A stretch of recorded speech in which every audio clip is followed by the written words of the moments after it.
After Cape Town, the Pretoria leg of the Competition Commission hearings in the grocery retail sector begins today. At the public hearings, emerging business owners will make submissions and testimonials on the challenges they face. This as 4 national supermarket chains share 90% of the multi-billion rand retail market. The sector came under scrutiny after Massmart, which owns local companies such as Game, lodged a complaint with the Commission alleging the retail giants blocked rivals by means of exclusive mall leases. The purpose of the market inquiry is to examine whether there are features or a combination of features in the grocery retail sector which prevent, distort or restrict competition. The Competition Commission is probing whether anti-competitive behaviour is preventing smaller operators from entering the grocery retail sector. It wants to know whether exclusive lease agreements between shopping centres and supermarket chains are anti-competitive. It also wants to find out if municipal town planning and bylaws impact the ability of small retailers to enter the market.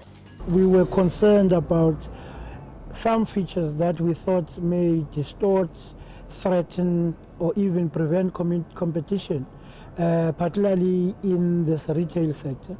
You must know that there is a dominance of 4 or 5 big retail businesses that dominate the South African market. I think some of the study that we have, which may be confirmed by or not by the current inquiry, is that they take about 90% of the retail space in the country.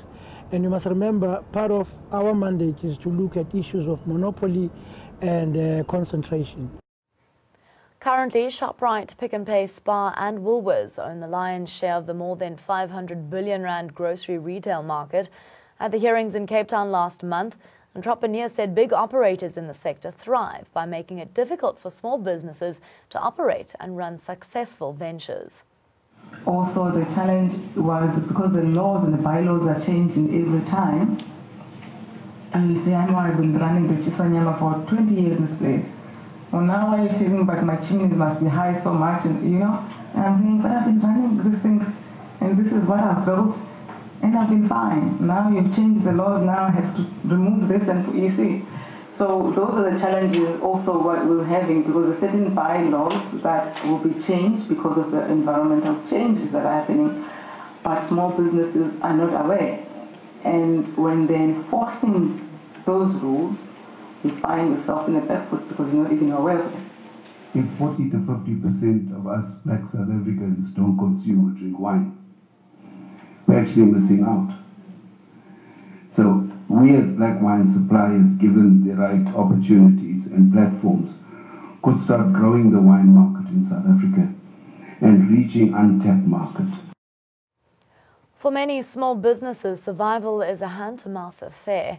Is the playing field for essential groups made more difficult by anti-competitive behaviour?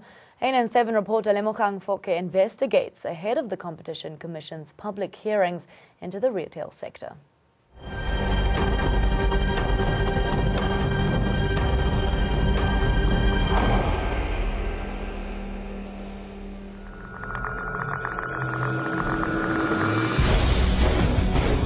Basically, just a store that tries to provide necessities to the community. For instance, your meats, your starches, your porridges, which the people would basically eat every day. In between all the wholesalers and all your big retail stores, they do play each other with prices. South African townships are dominated by small businesses, either working as individual distributors or chain suppliers.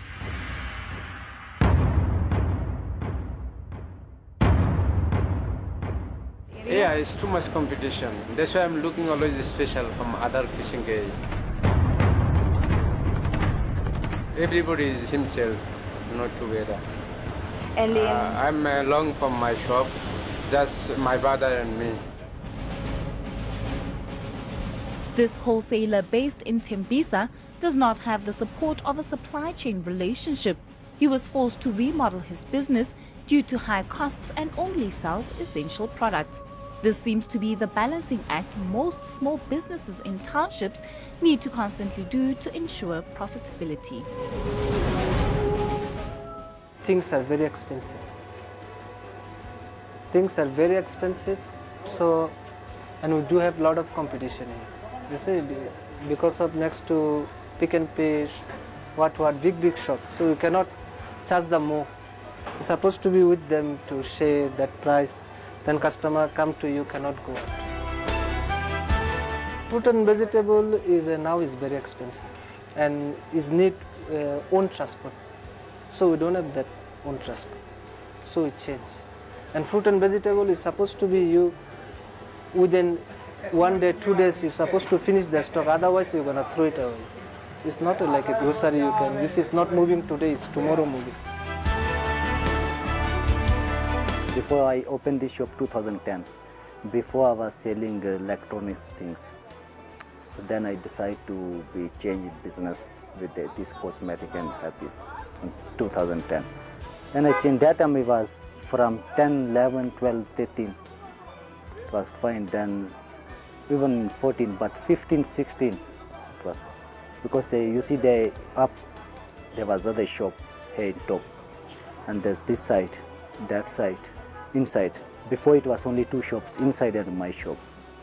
So now we have only like about 20%, 25%, 15%, some of them even 5% commission. Inside the mall is too much rent, you see. So I don't like inside the mall because some of my cousin have shop, but they are paying 20,000, 25,000 rent, you see only. So I'm scared to do business. They sometimes don't have business, you see. These days it's very too much competition. So if I have shop in the mall, I'm scared to off rent. Small retailers fight against the odds to survive intense competition, yet small business is considered to be the panacea to South Africa's economic and employment woes, as they struggle to make ends meet in areas where there's a rapid encroachment of supermarket chains, an inability to raise capital to buy in bulk, a perception that foreigners are taking over their turf. They will be heading to the Competition Commission to tell their stories. Customers come here whenever they want to buy. Some pass here on their way to the mall. If they like something, they stop and buy. However, business is too slow. We need more people to buy from us so that we can also make money. Despite the presence of large wholesalers in many townships, some areas still have residents who prefer their local supermarkets and spazas.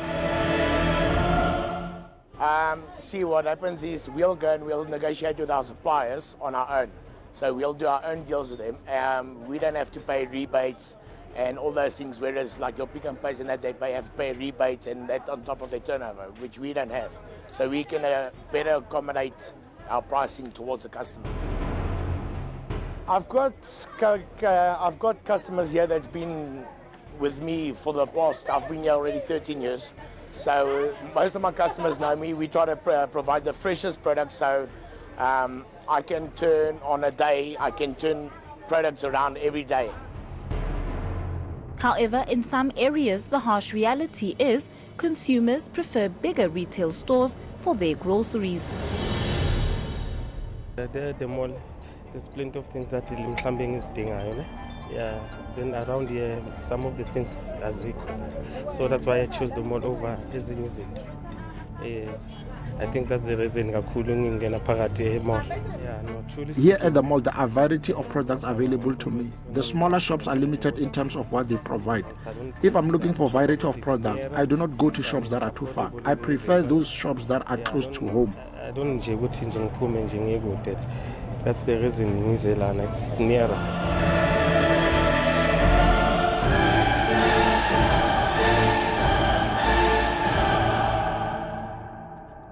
This week, the Competition Commission public hearings into the retail sector will be taking place. The Commission will be looking at whether small retail grocery stores are prejudiced by anti-competitive behavior by big supermarket chains, property developers that exclude competition in their malls, and whether municipality regulations prejudice their survival.